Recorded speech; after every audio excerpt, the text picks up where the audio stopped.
BMRCL ಹಾಗೂ KMF ಮತ್ತೊಮ್ಮೆ ಸಾರ್ವಜನಿಕರ ಟೀಕೆಗೆ ಗುರಿಯಾಗಿದೆ. ಕನ್ನಡದ ಅಸ್ಮಿತೆ ನಂದಿನಿ ಮತ್ತೊಮ್ಮೆ ಬೆಂಗಳೂರಿನಲ್ಲಿ ನಿರ್ಲಕ್ಷ್ಯಕ್ಕೆ ಒಳಗಾಯ್ತಾ ಎಂಬ ಪ್ರಶ್ನೆ ಎದ್ದಿದೆ. ಮೆಟ್ರೋ ನಿಲ್ದಾಣಗಳಲ್ಲಿ ಗುಜರಾತ್ ಮೂಲದ ಜನಪ್ರಿಯ ಡೈರಿ ಕಂಪನಿ ಅಮೂಲ್ ಮಳಿಗೆ ತೆರೆಯಲು ಬಿಎಂಆರ್ಸಿಎಲ್ ಒಪ್ಪಂದವನ್ನ ಮಾಡಿಕೊಂಡಿದೆ. ನಗರದ 10 ಮೆಟ್ರೋ ನಿಲ್ದಾಣಗಳಲ್ಲಿ ಅಮೂಲ್ ಕಿಯೋಸ್ ಮಳಿಗೆಯನ್ನ ತೆರೆಯಲು ಒಪ್ಪಂದ ನಡೆದಿದೆ. ಟೆಂಡರ್ ಹಾಕದೆ ಕೆಎಂಎಫ್ ಅಧಿಕಾರಿಗಳು ನಿರ್ಲಕ್ಷ್ಯ ವಹಿಸಿದ್ರಾ ಅನ್ನುವ ಪ್ರಶ್ನೆ ಎದ್ದಿದೆ. ಇನ್ನು ಬಿಎಂಆರ್ಸಿಎಲ್ ಈ ನಡೆಯ ವಿರುದ್ಧ ಕನ್ನಡಿಗರು ಕೆರಳಿ ಕೆಂಡವಾಗಿದ್ದಾರೆ. ಇನ್ನು ಮೆಟ್ರೋ ನಿಲ್ದಾಣಗಳಲ್ಲಿ ಕಿಯೋಸ್ ಸ್ಥಾಪನೆಗೆ ಕೆಎಂಎಫ್ ಟೆಂಡರ್ ಹಾಕಿಲ್ಲ ಅನ್ನೋ ವಿಚಾರ ಇದೀಗ ಬಯಲಾಗಿದೆ. ಡಿಸಿಎಂ ಹೇಳೋವರೆಗೂ ಕೂಡ ನಂದಿನಿ ಟೆಂಡರ್ ಹಾಕಿರಲಿಲ್ವಂತೆ. ಕಳೆದ ಚುನಾವಣೆ ವೇಳೆ ನಂದಿನಿ ಅಸ್ಮಿತೆ ಅತಿ ದೊಡ್ಡ ವಿಚಾರವಾಗಿತ್ತು. ನಂದಿನಿ ಪರ ಕಾಂಗ್ರೆಸ್ ಕ್ಯಾಂಪೇನ್ ಕೂಡ ಮಾಡಿತ್ತು. ಆದ್ರೆ ಈಗ ನಮ್ಮ ಮೆಟ್ರೋ ಗ್ಲೋಬಲ್ ಟೆಂಡರ್ ಕರೆದಿದ್ರೂ ಕೂಡ ಟೆಂಡರ್ ಹಾಕದೆ ಕೆಎಂಎಫ್ ನಿರ್ಲಕ್ಷ್ಯ ವಹಿಸಿದೆ ಎನ್ನಲಾಗ್ತಾ ಇದೆ. ಅಮೂಲ್ಗೆ ಅವಕಾಶ ನೀಡಿದ ಕೆಡಿಸಿಎಂ ಡಿಕೆ ಶಿವಕುಮಾರ್ ಸಮರ್ಥನೆ ಕೊಟ್ಟಿದ್ದಾರೆ. ಕೆಎಂಎಫ್ನವರು ಟೆಂಡರ್ಗೆ ಅರ್ಜಿನೇ ಹಾಕಿಲ್ಲ. ಅಮೂಲ್ ಅವರದ್ದು ಗ್ಲೋಬಲ್ ಟೆಂಡರ್.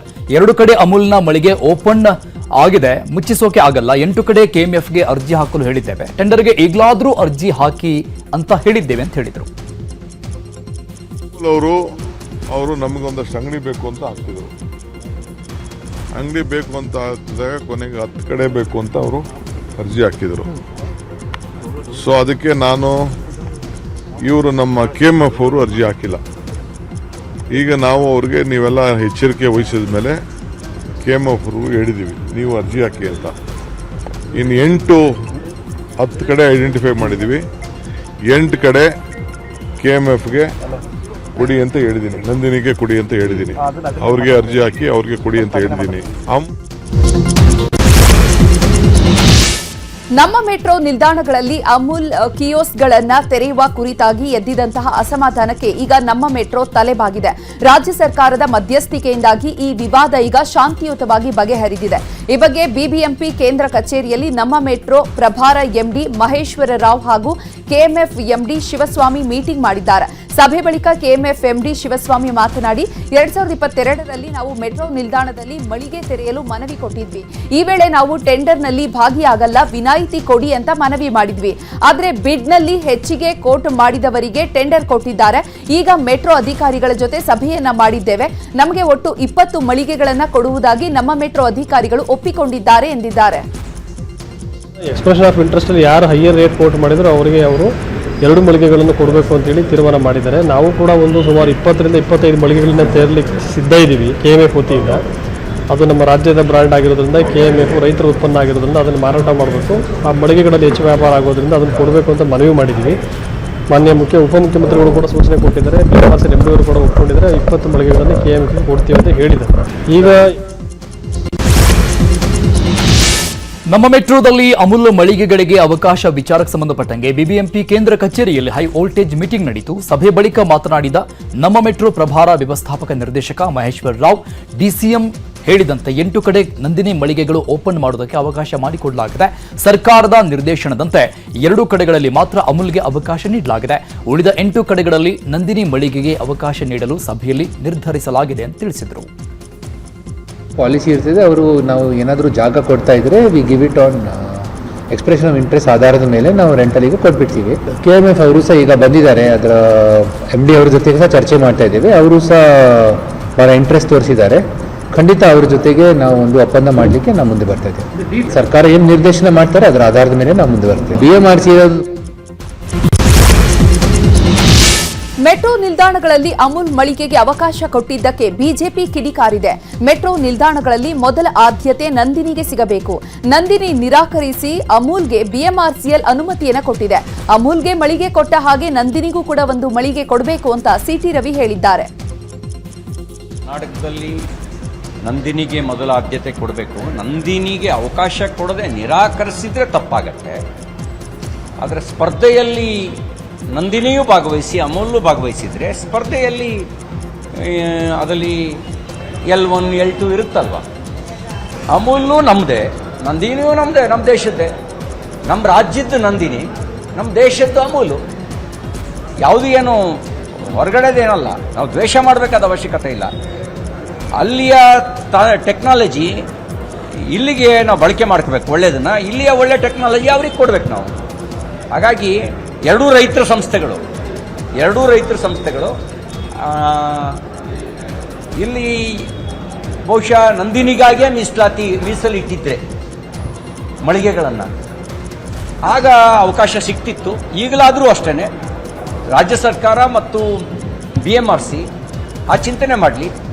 ಎಲ್ಲೆಲ್ಲಿ ಅಮೂಲಿಗೆ ಮಳಿಗೆ ಕೊಟ್ಟಿದ್ದೀರಿ ಅಲ್ಲಿ ನಂದಿನಿಗೂ ಒಂದು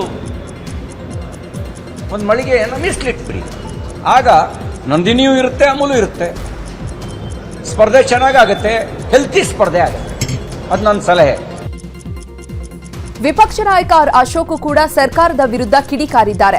ನಂದಿನಿ ಬ್ರ್ಯಾಂಡ್ ಹೆಸರನ್ನ ಚುನಾವಣಾ ಪ್ರಚಾರಕ್ಕೆ ಕಾಂಗ್ರೆಸ್ ಬಳಸಿಕೊಂಡಿತ್ತು.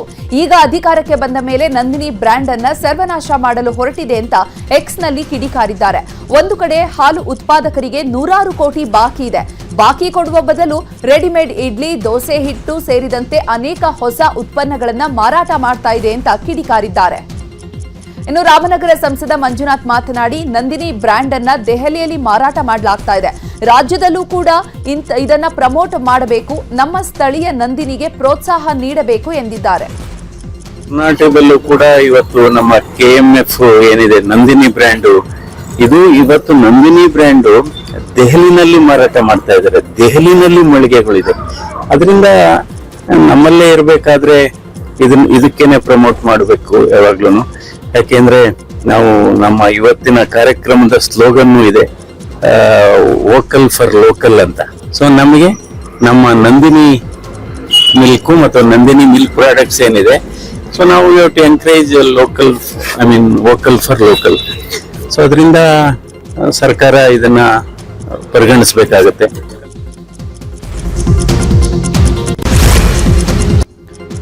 ಈಗ ರಾಜಕೀಯದ ಪ್ರಮುಖ ಸುದ್ದಿಗಳನ್ನು ನೋಡೋಣ. ವಿಶ್ವವಿಖ್ಯಾತ ನಂದಿಗಿರಿಧಾಮದಲ್ಲಿ ನಡೆಯಬೇಕಾಗಿದ್ದ ವಿಶೇಷ ಸಂಪುಟ ಸಭೆ ಕೊನೆ ಕ್ಷಣದಲ್ಲಿ ರದ್ದಾಗಿದೆ. ನಂದಿ ಬೆಟ್ಟದಲ್ಲಿ ನಡೆಯಬೇಕಾಗಿದ್ದ ಕ್ಯಾಬಿನೆಟ್ ಸಭೆಯನ್ನ ವಿಧಾನಸೌಧದ ಸಭಾಂಗಣದಲ್ಲಿ ನಡೆಸುವುದಕ್ಕೆ ತೀರ್ಮಾನಿಸಲಾಗಿದೆ. ಸಿಎಂ ಸೂಚನೆಯ ಮೇರೆಗೆ ಕೊನೆ ಕ್ಷಣದಲ್ಲಿ ನಂದಿ ಬೆಟ್ಟದಲ್ಲಿ ನಡೆಯಬೇಕಾಗಿದ್ದ ವಿಶೇಷ ಸಚಿವ ಸಂಪುಟ ಸಭೆಯನ್ನ ರದ್ದು ಮಾಡಲಾಗಿದೆ. ಚಿಕ್ಕಬಳ್ಳಾಪುರ, ಕೋಲಾರ ಭಾಗದ ಶಾಸಕರು ಅನುದಾನಕ್ಕೆ ಬೇಡಿಕೆ ಇಟ್ಟಿದ್ರು. ಇದೇ ಕಾರಣಕ್ಕೆ ಸಭೆಯನ್ನ ಶಿಫ್ಟ್ ಮಾಡಲಾಗಿದೆ. ಇನ್ನು ಸಚಿವ ಸಂಪುಟದ ಸ್ಥಳ ಬದಲಾವಣೆ ಮಾಡಿದ್ದಕ್ಕೆ ಸಂಸದ ಸುಧಾಕರ್ ಸರ್ಕಾರದ ನಡೆಗೆ ಆಕ್ರೋಶ ವ್ಯಕ್ತಪಡಿಸಿದ್ದಾರೆ. ಸರ್ಕಾರ ಬಯಲು ಸೀಮೆ ಪ್ರದೇಶವನ್ನ ನಿರ್ಲಕ್ಷ್ಯ ಮಾಡ್ತಾ ಇದೆ. ಯಾವ ಬಜೆಟ್ನಲ್ಲೂ ಬಯಲು ಸೀಮೆ ಪ್ರದೇಶಕ್ಕೆ ಅನುದಾನ ಸಿಕ್ಕಿಲ್ಲ. ಈ ಬಗ್ಗೆ ನಾಳೆ ಸಚಿವರು ಪ್ರಶ್ನೆ ಮಾಡಲಿ ಅಂತ ಹೇಳಿದ್ದಾರೆ. DCM DK Shivakumar CM Siddaramaiah ಎದುರೇ ಸಿಎಂ ಪಟ್ಟದಾಸೆಯನ್ನ ಬಿಚ್ಚಿಟ್ಟಿದ್ದಾರೆ. ಇಂಧನ ಇಲಾಖೆ ಕಾರ್ಯಕ್ರಮದಲ್ಲಿ ಮಾತನಾಡಿದ ಡಿಸಿಎಂ, ಸುಮ್ಮನೆ ಎಲ್ಲರೂ ಡಿಕೆ ಅನ್ನೋದಲ್ಲ, ನಾವು ನಿಮ್ಮ ಪರವಾಗಿ ಕೆಲಸ ಮಾಡಿದ್ದೇವೆ, ನೀವು ನಮ್ಮ ಉಪಕಾರ ಸ್ಮರಣೆ ಮಾಡಬೇಕು, ಇಲ್ಲಿಗೆ ಬಂದು ಜ್ಯೋತಿ ಬೆಳಗಿಸಿ ಹೋಗೋದಲ್ಲ, ಮುಂದೆ ಡಿಕೆಯನ್ನ ಮತ್ತೆ ಅಧಿಕಾರಕ್ಕೆ ತರಬೇಕು, ಡಿಕೆ ಸರ್ಕಾರವನ್ನ ತರಬೇಕು ಅಂತ ಸಿಎಂ ಸಿದ್ದರಾಮಯ್ಯ ಎದುರೇ ಡಿಕೆ ಸರ್ಕಾರ ತರಬೇಕು ಅಂತ ಕರೆ ನೀಡಿದ್ರು. ನಾನು ಬಂದಾಗಿಂದ, ಮುಖ್ಯಮಂತ್ರಿ ಬಂದಾಗಿಂದ ತಾವು ಬಹಳ ವಿಶ್ವಾಸ, ಪ್ರೀತಿ ವ್ಯಕ್ತಪಡಿಸ್ತಾ ಇದ್ದೀರಿ. ನಾವು ನಿಮ್ಗೋಸ್ಕರ ಮಾಡಿದಂತ ಶ್ರಮ, ಸೇವೆ, ತೀರ್ಮಾನ ಇವೆಲ್ಲ ಕೂಡ ತಾವೆಲ್ಲ ಸ್ಮರಿಸ್ಕೊಂಡು ನಮ್ಮ ಮೇಲೆ ಅಪಾರವಾದಂತ ವಿಶ್ವಾಸವನ್ನ ಇಟ್ಟಿದ್ದೀರಿ. ಅದಕ್ಕೆ ನಿಮ್ಮೆಲ್ಲರೂ ಕೂಡ ನಮ್ಮ ಸರ್ಕಾರದ ಪರವಾಗಿ 1 ಕೋಟಿ ನಮಸ್ಕಾರಗಳನ್ನ ಅರ್ಪಿಸಲಿಕ್ಕೆ ನಾನು ಬಯಸ್ತಾ ಇದ್ದೇನೆ. ನಿಮ್ಮ ಬದುಕಿಗೆ ಆಯ್ತಿರೋ ಡಿಕೆ ಇಲ್ಲ ಎಲೆಕ್ಷನ್ ಅಲ್ಲಿ ತಿರ್ಗಾ ಇನ್ನೊಂದ್ಸತಿ ತಂದು ಕುಂಡಿಸಿದ್ಮೇಲೆ ಇರೇ ಆಯ್ತು.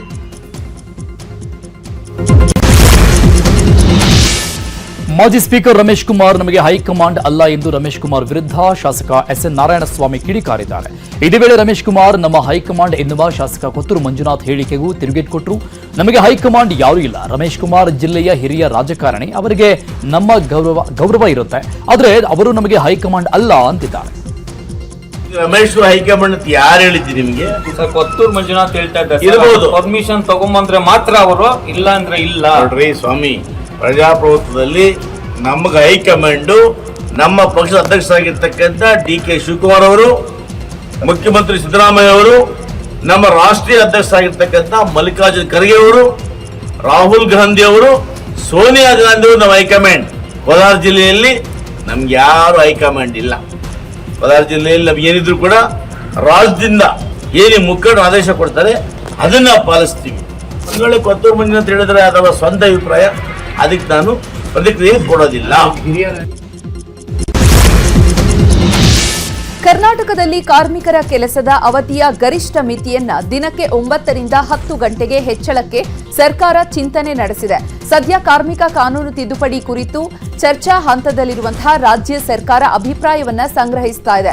ವಿಕಾಸಸೌಧದಲ್ಲಿ ಇಂದು ಕಾರ್ಮಿಕ ಇಲಾಖೆಯಿಂದ ಕೈಗಾರಿಕಾ ಮತ್ತು ಕಾರ್ಮಿಕ ಸಂಘಟನೆಗಳ ಪ್ರತಿನಿಧಿಗಳ ಸಭೆ ನಡೆಯಿತು. ಕಾರ್ಮಿಕ ಇಲಾಖೆ ಕಾರ್ಯದರ್ಶಿ ರೋಹಿಣಿ ಸಿಂಧೂರಿ ಸೇರಿದಂತೆ ಕಾರ್ಖಾನೆಗಳ ಮಾಲೀಕರು, ಕಾರ್ಮಿಕ ಸಂಘಟನೆಗಳ ಮುಖಂಡರು ಸಭೆಯಲ್ಲಿ ಭಾಗವಹಿಸಿದ್ರು. ಈ ವೇಳೆ ಕಾರ್ಮಿಕರು ಹಾಗೂ ಮಾಲೀಕರ ನಡುವೆ ಒಮ್ಮತ ಮೂಡಿಲ್ಲ. 10 ಗಂಟೆ ಕೆಲಸಕ್ಕೆ ಕಾರ್ಮಿಕರ ಸಂಘ ಒಪ್ಪಿಲ್ಲ.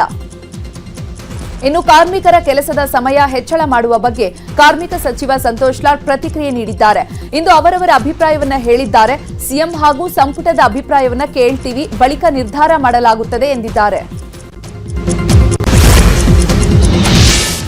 ಜೆಡಿಎಸ್ ಯುವ ನಾಯಕ ನಿಖಿಲ್ ಕುಮಾರಸ್ವಾಮಿ ಅವರು 3ನೇ ದಿನವೂ ರಾಜ್ಯ ಪ್ರವಾಸವನ್ನು ಮುಂದುವರೆಸಿದ್ದಾರೆ. ಇವತ್ತು ತುಮಕೂರು ಜಿಲ್ಲೆಯ ಕೊರಟಗೆರೆಯಲ್ಲಿ ಜೆಡಿಎಸ್ ಕಾರ್ಯಕರ್ತರ ಬೃಹತ್ ಸಮಾವೇಶ ನಡೆಸಿದ್ರು. ಈ ವೇಳೆ ಮಾತನಾಡಿದ ನಿಖಿಲ್ ಕುಮಾರಸ್ವಾಮಿ, ಅಲ್ಟಿಮೇಟ್ ಆಗಿ ಮಿಸ್ಡ್ ಕಾಲ್ ಅಭಿಯಾನ ಆರಂಭ ಮಾಡಿದ್ದೇವೆ. ನಾವು ಈಗಾಗಲೇ ಒಂದು ಗುರಿಯನ್ನ ಇಟ್ಕೊಂಡಿದ್ದೇವೆ. 50 ಲಕ್ಷ ಜನ ಮಿಸ್ಡ್ ಕಾಲ್ ಮಾಡುವ ಮೂಲಕ ಜೆಡಿಎಸ್ ಪಕ್ಷದ ಸಕ್ರಿಯ ಕಾರ್ಯಕರ್ತರಾಗಿ ಹೊರಹೊಮ್ಮಬೇಕು ಎಂದರು. ಬಿಜೆಪಿ ಜೆಡಿಎಸ್ನ ಕಾರ್ಯಕರ್ತರು ಪರಸ್ಪರ ಗೌರವ, ಪ್ರೀತಿ, ವಿಶ್ವಾಸದೊಂದಿಗೆ ಹೆಜ್ಜೆ ಹಾಕ್ತಾ ಇದ್ದಾರೆ. ಸಣ್ಣಪುಟ್ಟ ಸಮಸ್ಯೆ ಕಂಡು ಬಂದಲ್ಲಿ ಕೇಂದ್ರದ ಬಿಜೆಪಿ ನಾಯಕರು ನಮ್ಮ ವರಿಷ್ಠರ ಚರ್ಚೆ ಮಾಡಿ ಬಗೆಹರಿಸ್ತಾರೆ ಅಂತ ಹೇಳಿದ್ದಾರೆ. 50 ಲಕ್ಷ ಜನ ಮಿಸ್ಡ್ ಕಾಲ್ ಕೊಡುವ ಮೂಲಕ ಜನತಾದಳ ಪಕ್ಷದ ಸಕ್ರಿಯ ಸದಸ್ಯರಾಗಿ ಹೊರಹೊಮ್ಮಬೇಕು ಅಂತಕ್ಕಂಥದ್ದು ಈಗಾಗಲೇ ಪಕ್ಷದ ಮುಖಂಡರುಗಳು, ಕಾರ್ಯಕರ್ತರುಗಳಿಗೆ ಈಗಾಗಲೇ ನಾನು ಕೂಡ ಹೇಳಿದ್ದೇನೆ. ಪಕ್ಷದ ಅಭ್ಯರ್ಥಿಗಳಿಗೂ ಕೂಡ ಚರ್ಚೆಯನ್ನು ಮಾಡಿದ್ದೇನೆ. ಬಿಜೆಪಿ ಜೆಡಿಎಸ್ನ ಕಾರ್ಯಕರ್ತರು ಪರಸ್ಪರ ಗೌರವ, ಪರಸ್ಪರ ಪ್ರೀತಿ, ಪರಸ್ಪರ ವಿಶ್ವಾಸದೊಂದಿಗೆ ಹೆಜ್ಜೆ ಹಾಕ್ತಾ ಇದ್ದಾರೆ. ಸಣ್ಣ ಪುಟ್ಟ ಏನಾದರೂ ಸಮಸ್ಯೆಗಳು ಕಂಡು ಬಂದಂಥ ಸಂದರ್ಭದಲ್ಲಿ ಕೇಂದ್ರದ ಬಿಜೆಪಿ ನಾಯಕರು, ನಮ್ಮ ವರಿಷ್ಠರು ಕೂತ್ಕೊಂಡು ಚರ್ಚೆ ಮಾಡಿ ಬಗೆಹರಿಸ್ತಾರೆ. ಕ್ರೈಮ್ ಸುದ್ದಿಗಳನ್ನ ನೋಡೋಣ. ಬಿಗ್ ಬಾಸ್ ಖ್ಯಾತಿಯ ಗೋಲ್ಡ್ ಸುರೇಶ್ ವಿರುದ್ಧ ವಂಚನೆ ಆರೋಪ ಕೇಳಿ ಬಂದಿದೆ. ಕೇಬಲ್ ಚಾನೆಲ್ ಸೆಟಪ್ ಮಾಡಿ ಕೊಡೋದಾಗಿ ಹೇಳಿ ಗೋಲ್ಡ್ ಸುರೇಶ್ ವಂಚನೆ ಮಾಡಿದ್ದಾರೆ ಅಂತ ಆರೋಪಿಸಲಾಗಿದೆ. ರಾಯಚೂರು ಜಿಲ್ಲೆ ಮಾನ್ವಿ ಪಟ್ಟಣದ ಮೈನುದ್ದೀನ್ ಅನ್ನೋರು ಹಣ ಕೊಡದೆ ಸತಾಯಿಸುತ್ತಿದ್ದಾರೆ ಅಂತ ಗಂಭೀರ ಆರೋಪ ಮಾಡಿದ್ದಾರೆ. 2017ರಲ್ಲಿ ಮಾನ್ವಿ ಪಟ್ಟಣದಲ್ಲಿ ಕೇಬಲ್ ಚಾನೆಲ್ನ ಸೆಟಪ್ಗಾಗಿ ಇಬ್ಬರ ಮಧ್ಯೆ ಅಗ್ರಿಮೆಂಟ್ ಆಗಿತ್ತು. ಕರಾರು ಪತ್ರದಲ್ಲಿ 14 ಲಕ್ಷಕ್ಕೆ ಡೀಲ್ ಆಗಿ 4 ಲಕ್ಷ ಮುಂಗಡವಾಗಿ ಗೋಲ್ಡ್ ಸುರೇಶ್ಗೆ ಮೈನುದ್ದೀನ್ ಕೊಟ್ಟಿದ್ದಾರಂತೆ. ಆ ಬಳಿಕ ಅರೆಬರೆ ಕೆಲಸ ಮಾಡಿ ಗೋಲ್ಡ್ ಸುರೇಶ್ ಕೈ ಎತ್ತಿದ್ದಾರೆ ಅಂತ ಮೈನುದ್ದೀನ್ ಆರೋಪ ಮಾಡಿದ್ದಾರೆ.